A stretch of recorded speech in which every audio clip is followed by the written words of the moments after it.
আবারও বাড়ছে সিলেট অঞ্চলের নদ নদীর পানি, প্লাবিত নতুন নতুন এলাকা, চরম দুর্ভোগে মানুষ, কোরবানির পশুর হাট তলিয়ে থাকায় দুশ্চিন্তায় ব্যবসায়ীরা। জমি দখল করে শিক্ষা প্রতিষ্ঠান নির্মাণ, মাদারীপুরের সাবেক এমপি আব্দুস সোবহান গোলাপের বিরুদ্ধে 5 ভুক্তভোগীর মামলা, পিবিআইকে তদন্তের নির্দেশ, অভিযোগ অস্বীকার। এবং চতুর্থ দফায় 55 উপজেলায় ভোটকাল, কেন্দ্রে কেন্দ্রে সরঞ্জাম, ভোট গ্রহণ সুষ্ঠু করতে কঠোর নিরাপত্তা ব্যবস্থা সর্বোচ্চ প্রস্তুতি কমিশনের।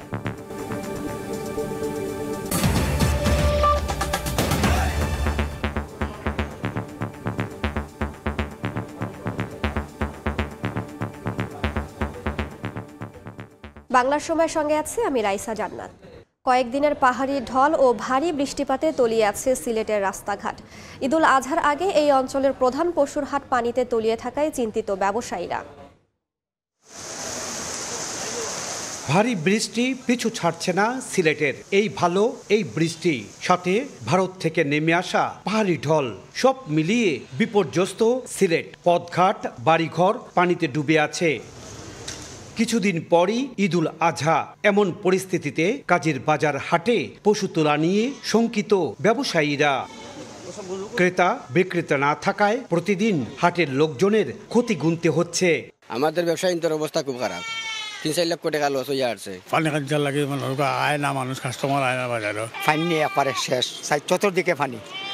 মানুষ যে ওয়াইয়া যেন খাওয়াইয়া যেন ব্যস্ত আও এসার মতন নাই। বুধবার রাত থেকে ভারী বর্ষণের সঙ্গে উজান থেকে নেমে আসা পাহাড়ি ঢলে সিলেটের 7 উপজেলা ও নগরীর শতাধিক জায়গার 3 লক্ষাধিক মানুষ পানিবন্দী হয়ে পড়েছেন। সারা বছর ভালো ব্যবসার আশায় এই সময়টিতে খামারি এবং হাটের ইজারাদার অপেক্ষায় থাকেন, অথচ এই সময় হাটের চারিদিকে পানিতে ডুবে আছে। সিলেটের কাজের বাজার পশুর হাট থেকে ইকরামুল কবির, সময় সংবাদ। ব্যক্তি মালিকানা জমি দখল করে শিক্ষা প্রতিষ্ঠান নির্মাণের অভিযোগ মাদারীপুরের সাবেক এমপি ডক্টর আব্দুস সোবহান গোলাপের বিরুদ্ধে। এ ঘটনায় 5 ভুক্তভোগী মামলা করেছেন। শুনানি শেষে বিচারক পিআইকে নির্দেশ দিয়েছেন তদন্তের। তবে সাবেক সংসদ সদস্যের দাবি, তাকে হেয় করতেই মিথ্যা মামলা দিয়েছে রাজনৈতিক প্রতিপক্ষ। ডক্টর আব্দুস সোবহান মিয়া গোলাপ একাদশ জাতীয় সংসদ নির্বাচনে মাদারীপুর 3 আসনের সংসদ সদস্য ছিলেন। দ্বাদশ জাতীয় সংসদ নির্বাচনে প্রার্থী হলেও স্বতন্ত্র প্রার্থী তাহমিনা বেগমের কাছে হেরে যান। ক্ষমতায় থাকা অবস্থায় কালকিনির উত্তর রমজানপুর নিজ এলাকায় সাধারণ মানুষের উপর নির্যাতনের অভিযোগ উঠেছে। তার নিজ নামে প্রতিষ্ঠানের বিরুদ্ধে একদিনেই আলাদা 5টি মামলা করেছেন 5 জন ভুক্তভোগী। মঙ্গলবার দুপুরে জেলার জুডিশিয়াল ম্যাজিস্ট্রেট সাজিদুল হক চৌধুরীর আদালতে ভূমি প্রতিরোধ আইনে মামলা করেন সাকিব হাসান, এবিএম সালাউদ্দিন, এবিএম নুরুল আলম, রেহানা বেগম ও মাসুম ব্যাপারী নামে 5 জন ভুক্তভোগী। মামলার এজাহারে বলা হয়, সংসদ সদস্য থাকাকালীন সময়ে জোর করে নিজের ও পরিবারের নামে বিভিন্ন প্রতিষ্ঠান গড়ে তোলেন ডক্টর আব্দুস সোবহান মিয়া গোলাপ। জমি লিখে না দিলে হত্যা ও মামলারও ভয় দেখানো হয়। এক পর্যায়ে রেজিস্ট্রি না করেই নির্মাণ করেন একাধিক ভবন। ভূমি দখল প্রতিকার আইন 2023 অনুযায়ী মামলা করেছি। কারো থেকে কোনো কথা নাই, জমি দখল করলো, কেনাকাটা নাই, কিছু নেই, এইভাবে তো হয় না। ভয় দেখাইছে, ভীতি দেখাইছে, তাও খাইছি, এলাকায় থাকতে পারিনি। বাদীপক্ষের আইনজীবী জানান, 4টি প্রতিষ্ঠানের সঙ্গে জড়িত 8 জনকে মামলায় আসামি করা হয়েছে। আগামী 30 দিনের মধ্যে পিবিআইকে ঘটনা তদন্ত করে প্রতিবেদন দাখিলের নির্দেশ দিয়েছেন আদালত। পিবিআইকে আগামী 30 কার্য দিবসের ভিতরে তদন্ত করে যথাযথ আদালতের কাছে প্রতিবেদন দাখিল করার জন্য নির্দেশ দিয়েছে। এদিকে অভিযোগ অস্বীকার করে সাবেক সংসদ সদস্য মুঠোফোনে জানান, তাকে হেয় করতেই রাজনৈতিক প্রতিপক্ষ একাধিক মামলা করছে। ইউনো, ওসি, এসপি সবার সম্মুখে তাদেরকে পয়সা দেওয়া হয়েছে, দলিলবদ্ধ করা হয়েছে, সে ডকুমেন্ট আমাদের কাছে আছে। তার মানে এটা ষড়যন্ত্র, উদ্দেশ্যের মধ্যে আমাকে হেয় করার জন্য। উত্তর রমজানপুর মৌজায় দখল হওয়া জমির পরিমাণ 5 একর 84%। সঞ্জয় কর্মকার, অভিজিৎ, সময় সংবাদ, মাদারীপুর। চতুর্থ দফায় দেশের 55 উপজেলা পরিষদ নির্বাচনের ভোট গ্রহণকাল, কঠোর নিরাপত্তায় এরই মধ্যে কেন্দ্রে কেন্দ্রে পৌঁছে দেওয়া হয়েছে নির্বাচনী সরঞ্জাম। শান্তিপূর্ণ পরিবেশে নির্বাচন সম্পন্ন করতে নেওয়া হয়েছে কঠোর নিরাপত্তা ব্যবস্থা। রাত পোহালেই ভোট, কেন্দ্রে কেন্দ্রে পৌঁছে গেছে নির্বাচনী সরঞ্জাম। জমজমাট প্রচার প্রচারণা শেষে ৫৫ উপজেলায় উৎসবমুখর ভোটযুদ্ধের অপেক্ষায় ভোটার ও প্রার্থীরা। কঠোর নিরাপত্তার মধ্য দিয়ে মঙ্গলবার সকালে রিটার্নিং কর্মকর্তার কার্যালয় থেকে কেন্দ্রে কেন্দ্রে পৌঁছানো হয় ইভিএম মেশিন সহ ভোটের প্রয়োজনীয় সামগ্রী। পাশাপাশি প্রিজাইডিং কর্মকর্তা পোলিং এজেন্টদের বুঝিয়ে দেওয়া হয় তাদের দায়িত্ব। তবে নিয়ম অনুযায়ী দুর্গম এলাকা বাদে ব্যালট পেপার দেওয়া হবে ভোটের দিন সকালে। আমরা এখনো পর্যন্ত নির্বাচন শতভাগ সুষ্ঠু করার জন্য বদ্ধপরিকর। শুধু কেন্দ্র নয়, নিরাপত্তা বলয়ে রাখা হয়েছে নির্বাচনী এলাকাগুলো। যে কোনো মূল্যে সুষ্ঠু নির্বাচন সম্পন্ন করতে বদ্ধপরিকর আইনশৃঙ্খলা বাহিনীও। আমরা সবাই মিলে কাজ করছি এবং আমি আশাবাদী যে আমাদের এখানে নির্বাচনটা সুষ্ঠু হবে।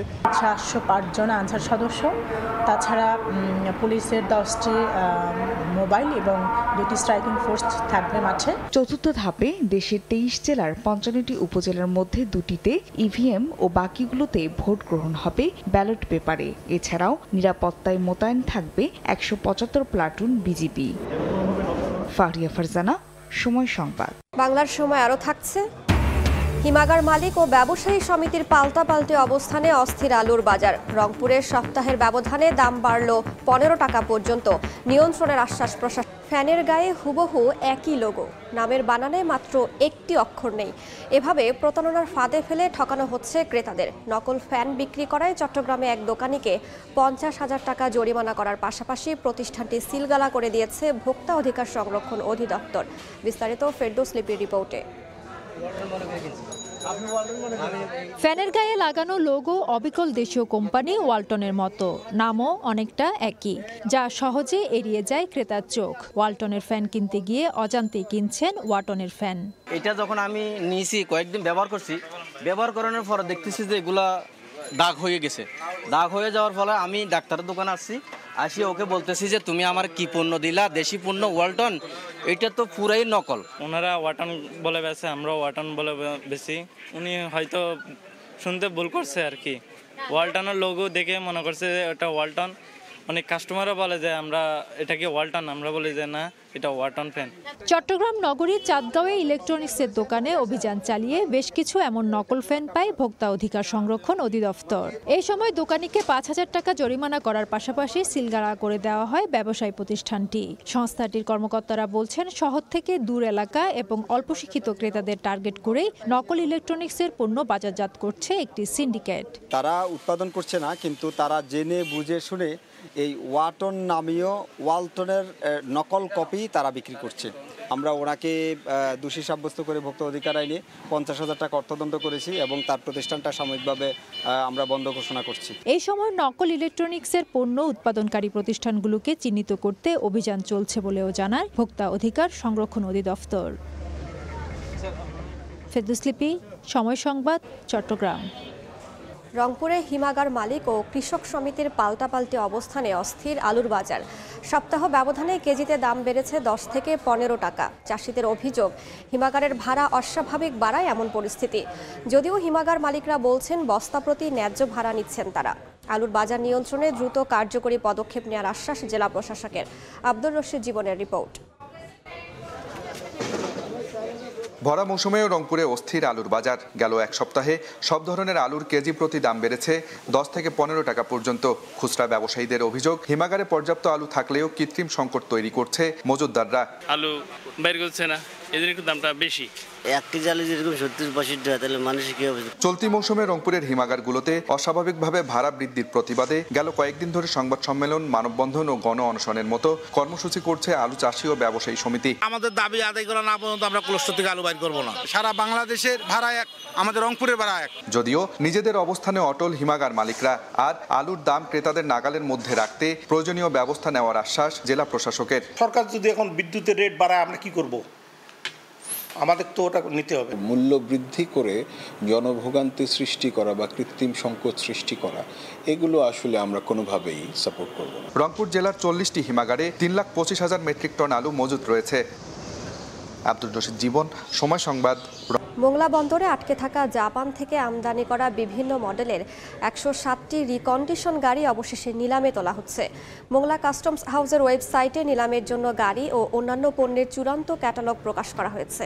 5 জুন সকাল থেকে 6 জুন বৃহস্পতিবার পর্যন্ত যে কেউ বাংলাদেশ কাস্টমসের অ্যাকশন ওয়েবসাইটে নিবন্ধন ও বিড করতে পারবেন। Hiace, micro, Corolla Fielder, Pajero, Prius hybrid, Axio hybrid, Probox, Aqua ও অ্যাম্বুলেন্স সহ আরও কয়েক ব্র্যান্ডের 107টি গাড়ি নিলামে তোলা হচ্ছে, যেগুলো 1993 থেকে 2022 সালের মডেলের।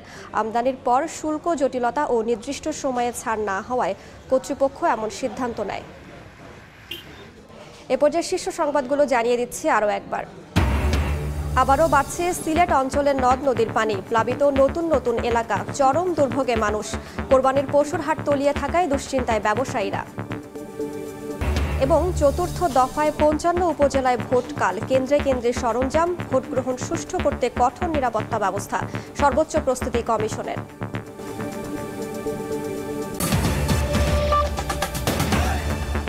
এই ছিল বাংলার সময়ে। সন্ধ্যার সময়ের সঙ্গে থাকবেন সহকর্মী সজল মিত্র রিচার্ড। ধন্যবাদ রাইসা আপনাকে। সন্ধ্যার সময় নিয়ে ফিরছি কিছুক্ষণ পর, সঙ্গেই থাকুন সময়।